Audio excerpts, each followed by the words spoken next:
Out in the vast, windswept plains of the American West, a legend was born. Not a legend of a gunslinger or a gold rush, but of a horse. A magnificent wild stallion, with a coat the color of a stormy sky and a spirit as untamed as the land itself.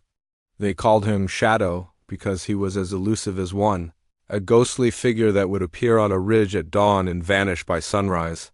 For years, ranchers and seasoned cowboys had tried to capture Shadow. They spoke of his incredible intelligence, his almost supernatural ability to anticipate their every move. Ropes would snap, fences would mysteriously break, and traps would be found empty as if he simply willed them away. The best wranglers in the state, men who had tamed hundreds of wild horses, would return empty-handed, shaking their heads in a mix of frustration and awe.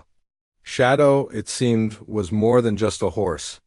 He was a symbol of the wild, a force of nature that refused to be broken. The stories about him grew with each failed attempt. Some said he could outrun the wind itself.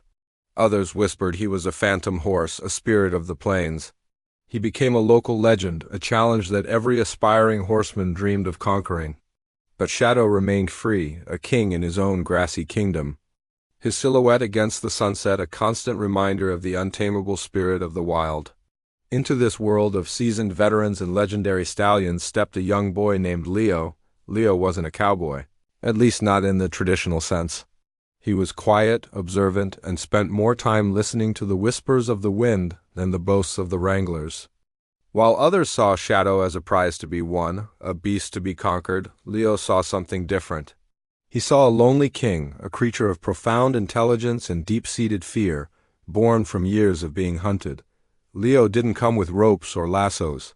He came with patience. Day after day, he would walk to the edge of the plains where Shadow was known to roam. He wouldn't try to get close. He'd simply sit on a rock, sometimes for hours, never making a sudden move, never trying to corner the stallion. He'd bring an apple or some oats, leaving them on the ground before retreating to his spot.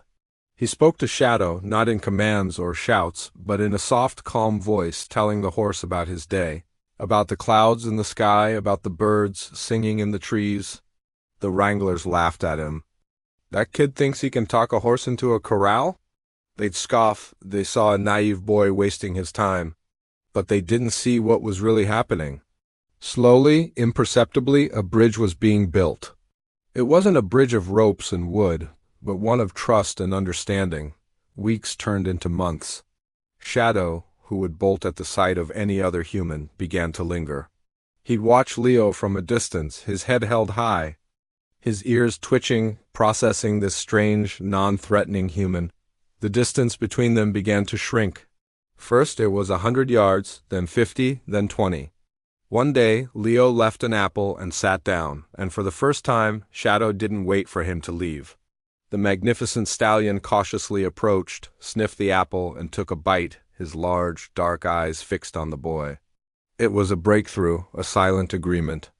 Leo never tried to touch him. He knew that would break the fragile trust they were building. He just continued his daily ritual, his quiet presence becoming a familiar part of Shadow's world. The other ranchers watched in disbelief as the boy and the untamable horse developed a unique bond. Leo would read a book aloud, and Shadow would stand nearby, seemingly listening, occasionally flicking his tail or stamping a hoof. The turning point came on a cool autumn afternoon. Leo was sitting on his usual rock when he saw Shadow approaching, but something was wrong. The stallion was limping, favoring his front left leg. As he got closer, Leo could see a nasty gash, likely from a sharp rock or a hidden piece of old wire fence. Infection was a real danger for a wild animal. Leo's heart pounded. He knew what he had to do, but he also knew it could shatter everything. He stood up slowly, speaking in his usual calm tone. "Hey, big guy, looks like you've got yourself into some trouble. Let me see, I just want to help." He took a slow step forward. Shadow tensed, his muscles coiling, ready to flee. The old instincts were screaming at him to run, but he didn't. He looked at the boy, the same boy who had shown him nothing but kindness and respect for months. He stood his ground, trembling slightly. Leo approached cautiously, his hands open and visible. He reached the horse, his movements deliberate and gentle. For the first time, human hands touched the wild stallion's coat. Shadow flinched but did not bolt. Leo softly stroked his neck, murmuring reassurances. He then slowly knelt to examine the wound. It was deep and dirty. Leo knew he couldn't treat it properly out here. He had to get Shadow back to the ranch. This was the ultimate test. He stood up, took a deep breath, and started walking slowly back toward his family's barn. He didn't look back, didn't call, didn't pull.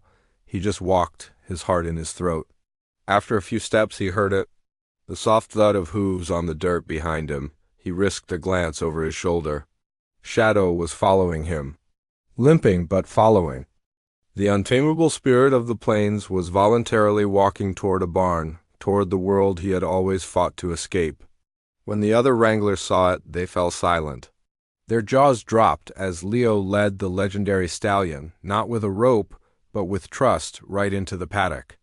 They watched in stunned silence as the boy gently cleaned and dressed Shadow's wound. The horse stood patiently, nuzzling the boy's shoulder as if to say thank you. From that day on, Shadow was a different horse. He wasn't broken, not in the way the cowboys understood it. He was still wild at heart, but he had chosen a partner. He would allow Leo to ride him bareback across the plains they both loved. A partnership built not on dominance, but on mutual respect.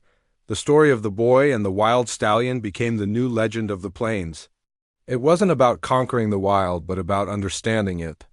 It taught everyone that sometimes the greatest strength isn't found in a rope or a fence, but in a quiet, patient heart. Leo didn't tame Shadow, he befriended him. And in doing so, he showed everyone that even the wildest of spirits can be reached, not by force, but by kindness.